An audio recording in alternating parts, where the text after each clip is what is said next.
ஜாஃபர் சாதிக் வழக்கை விசாரித்த அதிகாரி ஞானேஸ்வர் சிங் மத்திய அரசு பொறுப்பில் இருந்து விடுவிக்கப்பட்டிருக்கிறார். இது குறித்தான முழு விவரங்களோடு இணைகிறார் நமது செய்தியாளர் ரமேஷ்குமார். வணக்கம் ரமேஷ்குமார். இது தொடர்பான முழு விவரங்களோடு இணைகிறார் நமது விவசாயம் நவீனமாயிட்டு வருது. இதை பயன்படுத்திய நர்சரி பிசினஸ்ல இங்க ஒருத்தர் மாசம் 5 லட்சம் ரூபாய் சம்பாதிக்கிறார். எப்படின்னு தெரிஞ்சுக்கணும்னா ஃப்ரீடம் ஆப்பை இப்பவே டவுன்லோட் பண்ணுங்க. செய்தியாளர் வெங்கடேஷ். வணக்கம் வெங்கடேஷ். இது தொடர்பான முழு விவரங்கள். வணக்கம். மத்திய போதைப் பொருள் தடுப்பு பிரிவின் துணை தலைமை இயக்குநராக இருந்த ஞானேஸ்வர் சிங் IPS இமாச்சல பிரதேச மாநில பணிக்கு மீண்டும் திருப்ப அனுப்பப்பட்டுள்ளார்.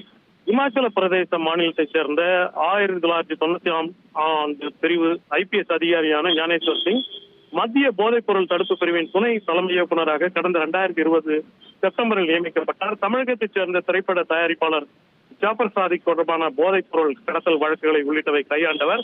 மத்திய அரசுக்கு பணிக்கு வரும் மாநில அரசுகளின் அதிகாரிகளுக்கு 3 அல்லது 5 ஆண்டுகள் வரை பதவிக்காலம் வழங்கப்படுகிறது.